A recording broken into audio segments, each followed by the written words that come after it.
Good afternoon, this is Dr. Harini. Today, the core of our topic is going to be heart. Heart is the organ that pumps blood to other organs. But how does it pump? It has electrical activity.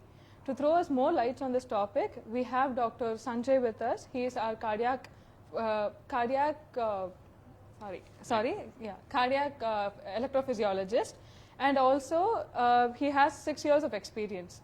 Thank you for joining us, sir. To start with, can you please tell us the difference of heart attack and cardiac arrest, sir? Yeah, to the entire body. But the heart, as Dr. Harini mentioned, it works on electricity. So if you take the structure of the heart, so the heart has 4 chambers. There are 2 chambers on above and 2 chambers below, and this is just the cut section of the heart. So you can just see that the impure blood from the entire body comes to the right side of the heart. From the upper chamber it goes to the lower chamber, the lungs.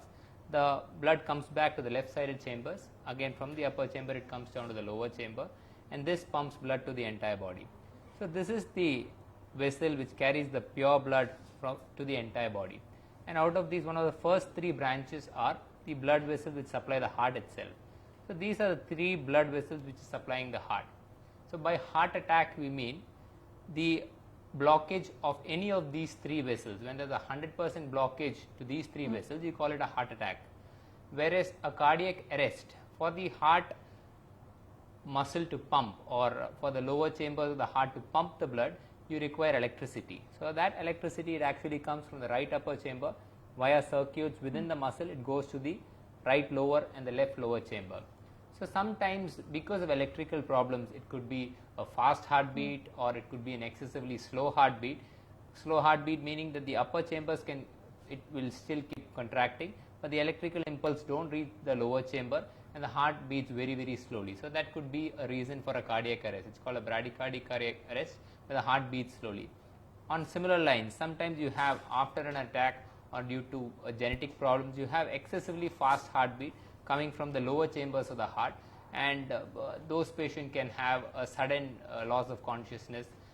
They can present as a cardiac arrest. So to put it in simple terms, a heart attack is basically a vascular problem. It is a vascular problem where the blood vessels, or the pure blood vessels supplying the heart, are blocked, whereas a cardiac arrest usually is an electrical problem, where the heart either beats excessively fast or the heart is beating very, very slow. So who is cardiac electrophysiologist? Yeah, we've all heard of cardiologist, and we are all familiar with cardiologists. But electrophysiologist is a subspecialty of cardiology. You train after cardiology, it's a dedicated course. So there are specific problems which are related to the electrical system of the heart. So an electrophysiologist is a person who identifies these electrical problems and who offers patients with these electrical problems a treatment. So again, to put it broadly, you have patients who come in with a very slow heart rate, or patients who come in with excessively fast heart rate because of electrical circuit abnormalities. We identify those problems, we give them medication, or in specific conditions we actually identify where the abnormal circuit is, and we give certain burns to those areas. It's called an electrophysiological study and radiofrequency ablation, where we identify the electrical circuit and you give electrical current energy to take out the circuits. So what are the electrical problems of the heart, sir? Yeah, so again, so the heart at birth, usually, as I told you, again the electrical impulse comes from the right upper chamber. From the upper chamber it comes to the lower chamber. So this is it's amazing to know actually the upper chamber, the heart beats for we say from 60 to 130 beats per minute. So every minute of every day, the upper chamber is sending an electrical impulse. When you're just seated, it could be 60 beats per minute. When you're exercising or you're walking, it increases to 130. So every single time, when as I'm talking to you, my heart is also sending, the upper chamber is sending an electrical impulse, and that impulse is being carried out through circuits to the lower chambers, and that electrical impulse is the only thing which causes my heart to beat and pump the blood to the various organs of the body. So the electrical problems, if per se, there are some problems which occur right from birth. You have some abnormal connections in the abnormal circuits per se, which cause, we've had patients who have a slow heart rate from birth. Very often the child requires a pacemaker at a younger age. And some circuits, there are short circuit, which apart from this regular circuit which connects the upper and the lower chambers, you have certain additional circuit which can cause the heart to beat excessively fast. And some cases, or I would say majority of the cases where the heart is beating excessively fast, as I told you, it could be an electrical circuit problem where because of wear and tear, the circuit, some of the circuits get exposed, and these circuits can cause the heart to beat excessively fast. Most of them are age related, and some of them can occur right from birth, and very rarely, say after a heart attack, a major attack where the blood vessel is blocked to the muscle supplying to the heart muscle, you have some damage of the muscle, and those muscles a reaction called fibrosis occurs. So fibrosis basically means you have dead tissue and some living tissue surrounding that. So these dead tissues can actually send out circuits, and these circuits can cause the heart to beat excessively fast, and the patient can have a giddiness or a sudden cardiac arrest like phenomenon. Very rarely you actually have genetic causes where you have abnormally fast heartbeats coming from the lower chambers.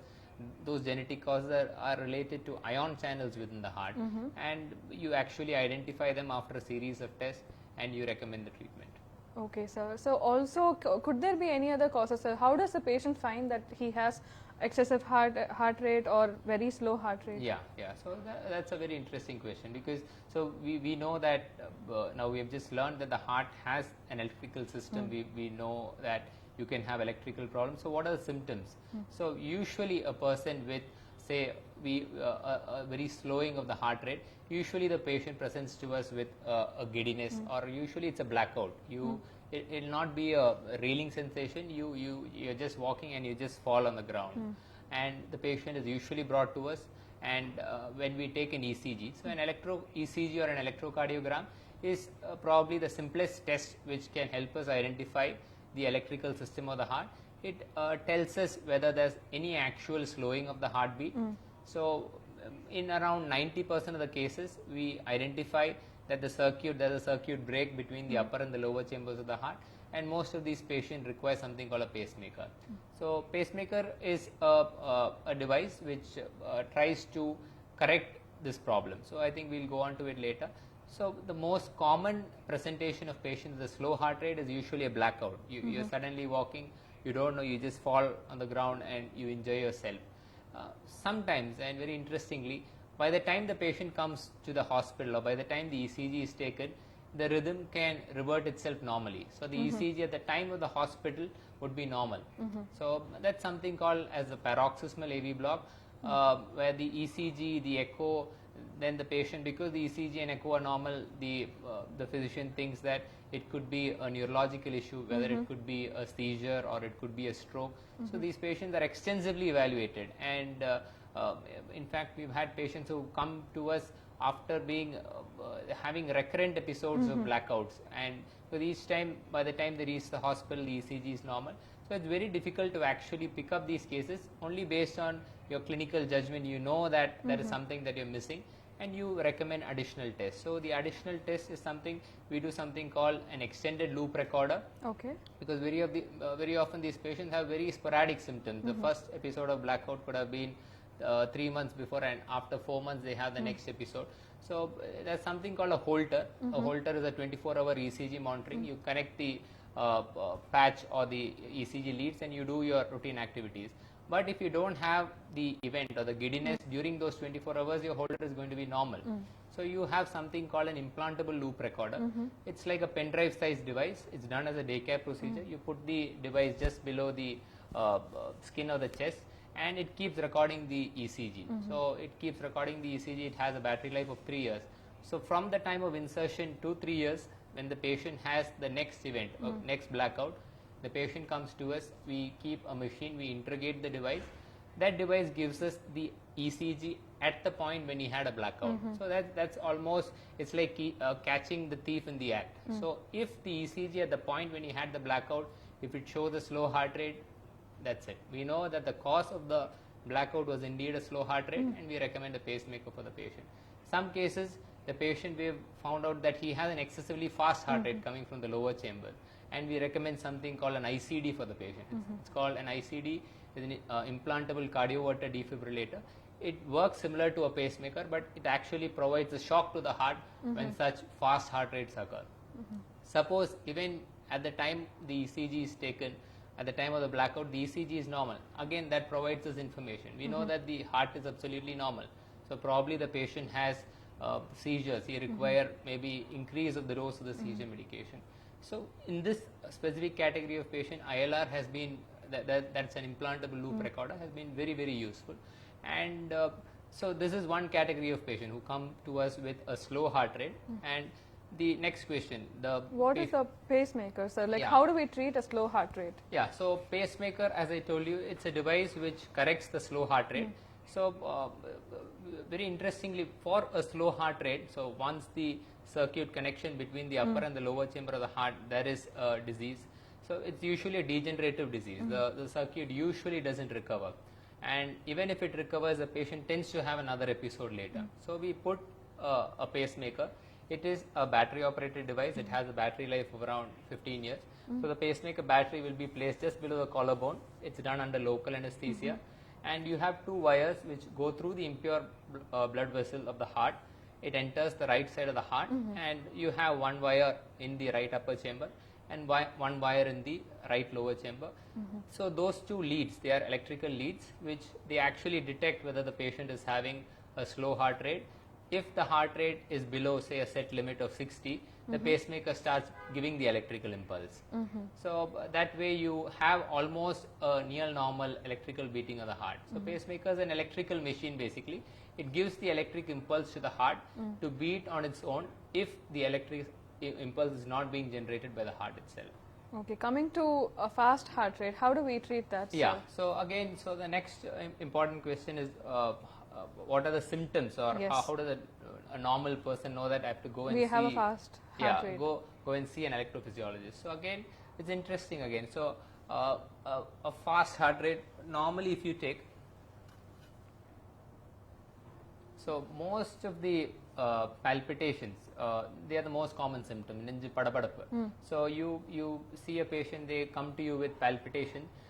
In around 60% of the cases, the patient comes with palpitations to you. You take an ECG at that point and you identify there is a circuit problem.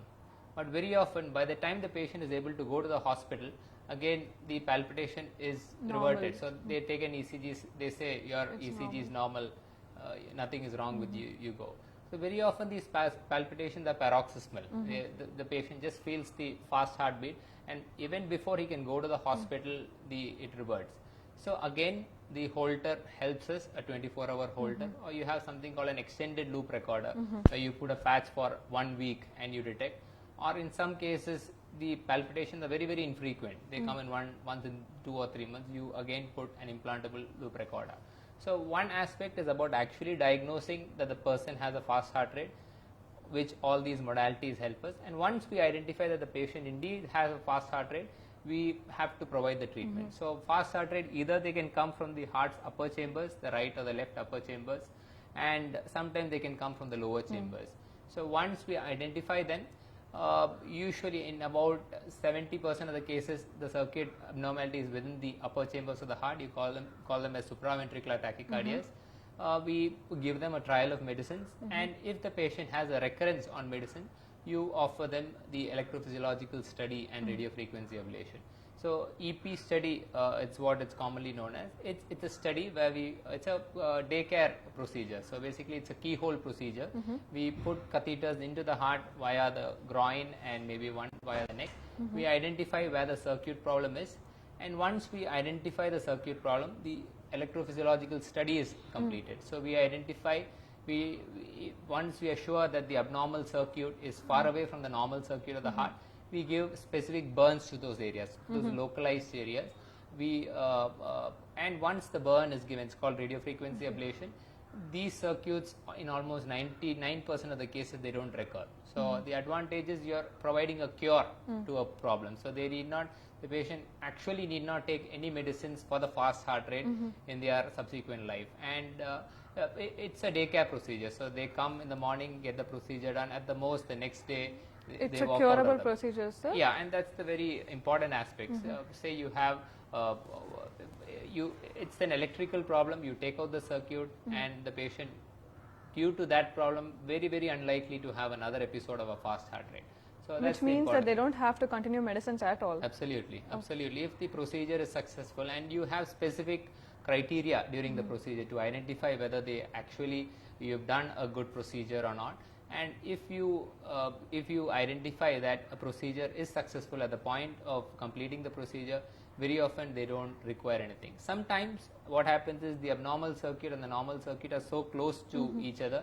So while giving burns to the abnormal circuit, there can be a risk of injury to the normal circuit, and then the patient can require a pacemaker. So in those conditions, we identify that it's a dangerous kind of a circuit. We probably leave the patient on medicine, and we probably use our clinical judgment and not go in for the radiofrequency ablation.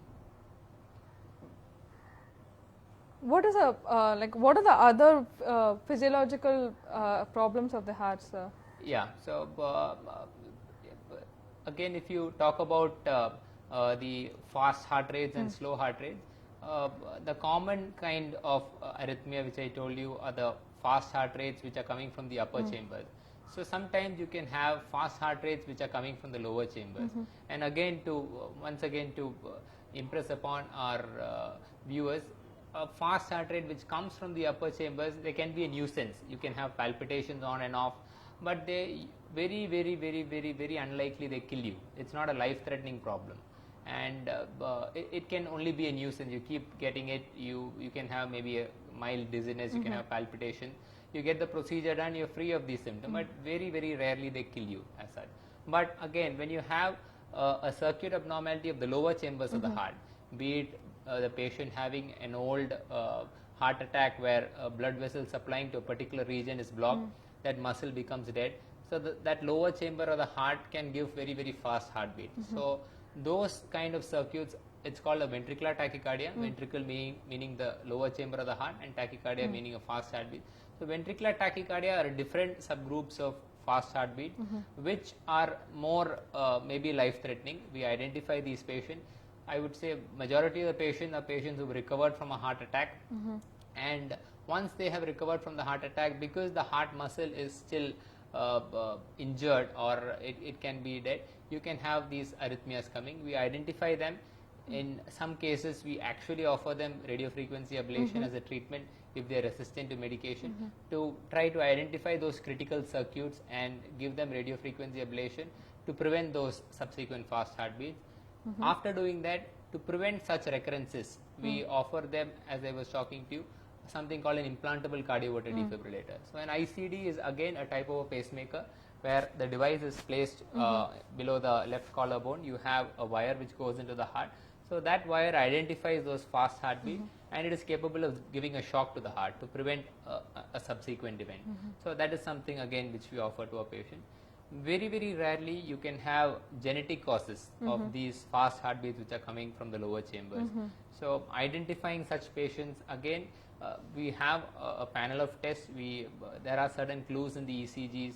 Patients who've had very, very strong family history where multiple family members in each generation, you have unexplained sudden death.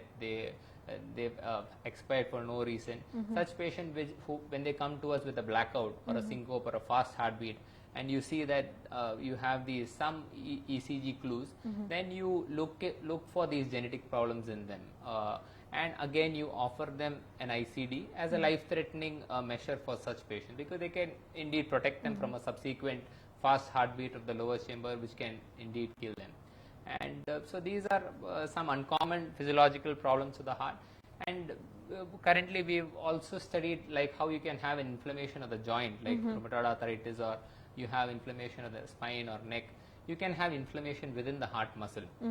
So those inflammation can in fact cause or trigger such abnormal fast heartbeats. What could be the reason for this inflammation, sir? Yeah, so it's an autoimmune phenomenon, meaning that the body's own cells are being affected by the body's own immune system, and that kind of an inflammation, and when inflammation occurs in the heart muscle, some degree of scarring also occurs.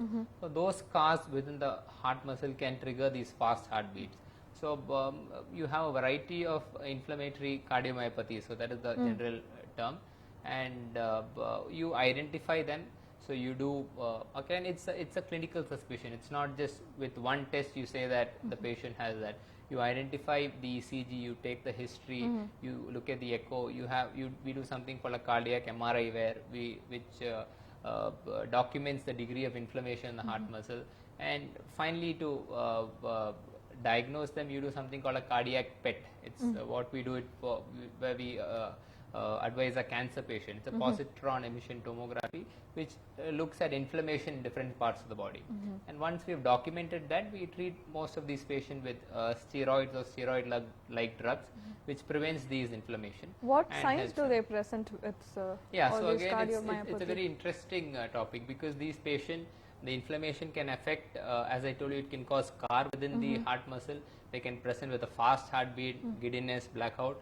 Sometimes it can affect the conduction system of the heart also, where they present with a slow heart rate. In fact, we have guidelines which say that a patient who requires or who has required a pacemaker below the age of 40, because as I told you, a conduction system abnormality where the heart beat is slow, it's usually seen in the elderly age group as age progresses. So somebody who has it below the age of 40, we should screen these patients for inflammatory cardiomyopathy. So they can either present with a slow heart rate, they can present with a fast heart rate, or in some cases they can present with just an abnormality where the heart pumping function has decreased.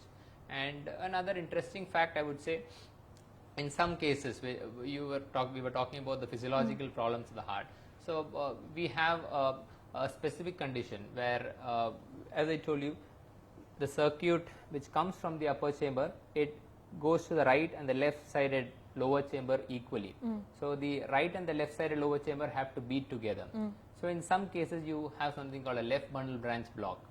So where the left sided circuit is blocked, it's going slowly. So the circuit is going to the right side and then the left heart is beating.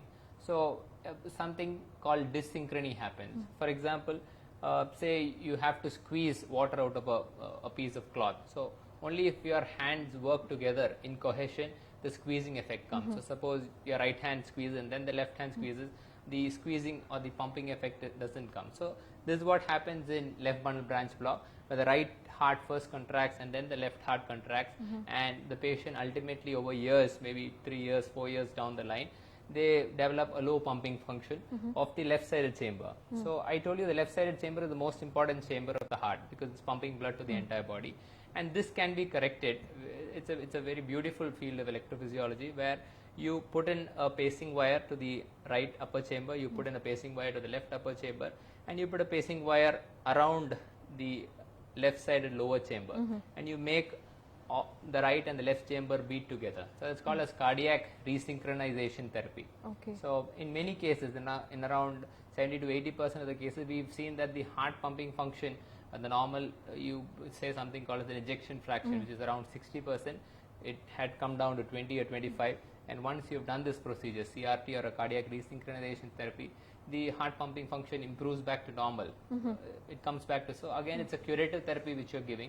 You are improving the quality of life of the patient, and the patient is indeed grateful to us.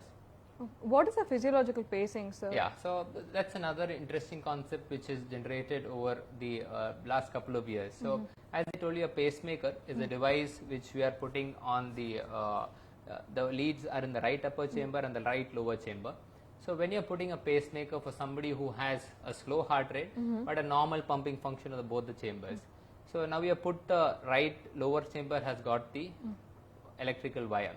So over years what happens is you are again pacing the right side first and the left side second. So you are creating a left bundle branch block therapeutically. You are actually inducing an LBB.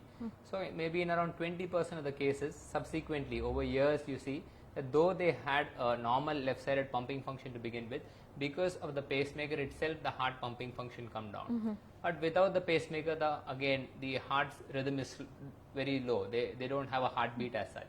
So we have had something called physiological pacing, where rather than pacing into the heart muscle, you identify where exactly the circuit has been blocked, and across this you actually identify those circuits and you pace those circuits. So that is physiological pacing.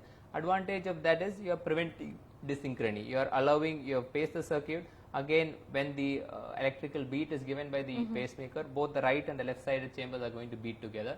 You prevent pacing induced LV dysfunction later in life. So that's, so routinely we have been doing pacing induced, we have been doing physiological pacing for almost all our patients who present to us with the need for pacemaker to prevent this very issue.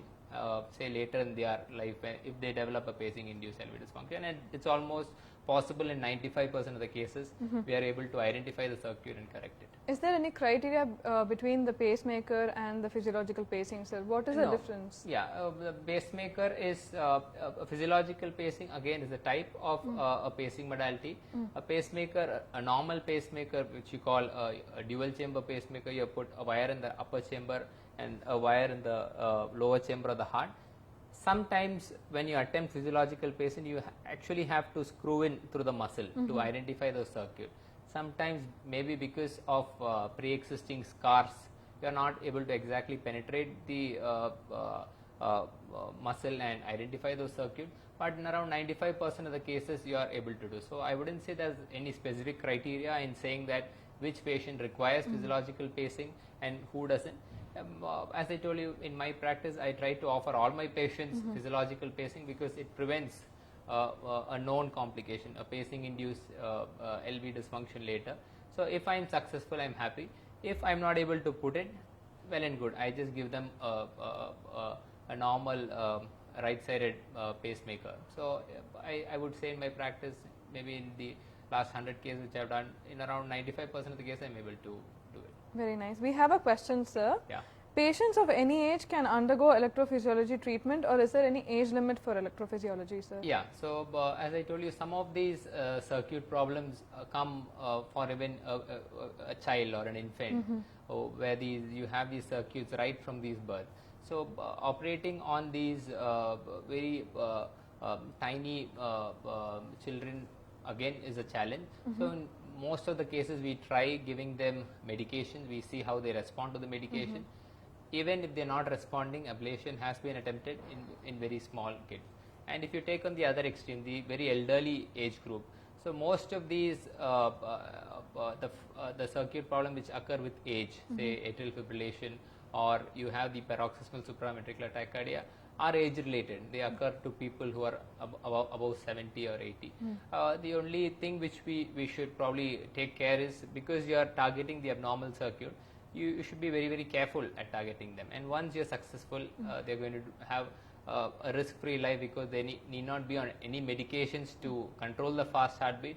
Because many of the elder people, their normal heart rate is on a slower range. So you give them a drug to control the fast heartbeat, the normal heart rate also comes down, then it becomes a problem. So maybe giving electrophysiological study and radiofrequency ablation as a treatment for such patient helps us to prevent giving us those tablets, and they can be free of those drugs. So we've had cases where we've done in patients above the age of 85, 90, we've done radiofrequency ablation and they've had good results.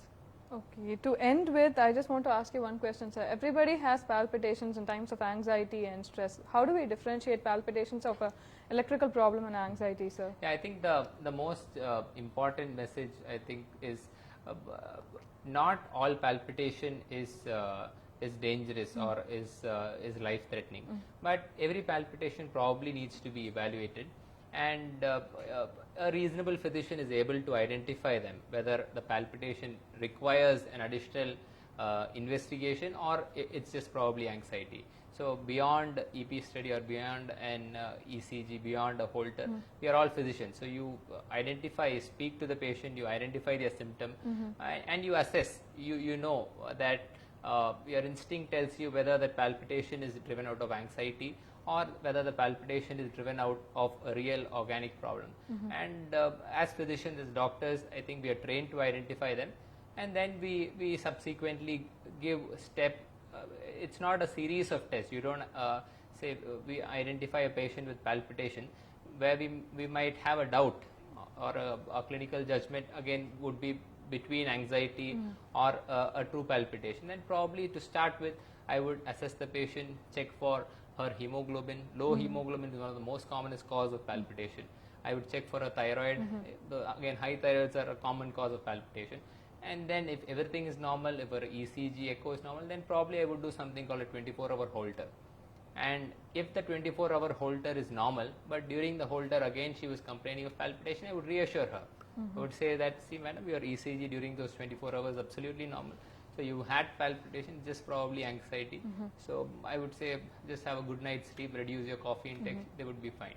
So I think to the general public, the information should be, don't neglect your symptoms, go to a physician, identify your problems.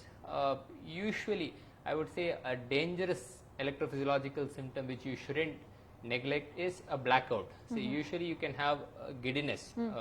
A giddiness can be because of a vertigo, it could be a ear problem, it could be just lack of maybe low sugar or dehydration. But a cardiac problem where you're having a slow heart rate or an abnormal fast heart rate or the lower chamber, you'll have a blackout. You'll be sitting and you'll fall. You'll injure yourself. You can, you'll actually not know what has happened.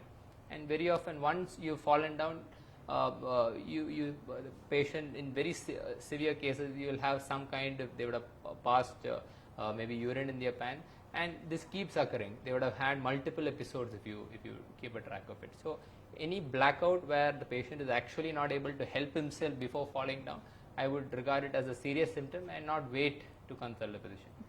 That was a very informative session, sir. Thank you. Thank you. Thank you all. If you have any questions, please let us know in the comments. Thank you. Thank you.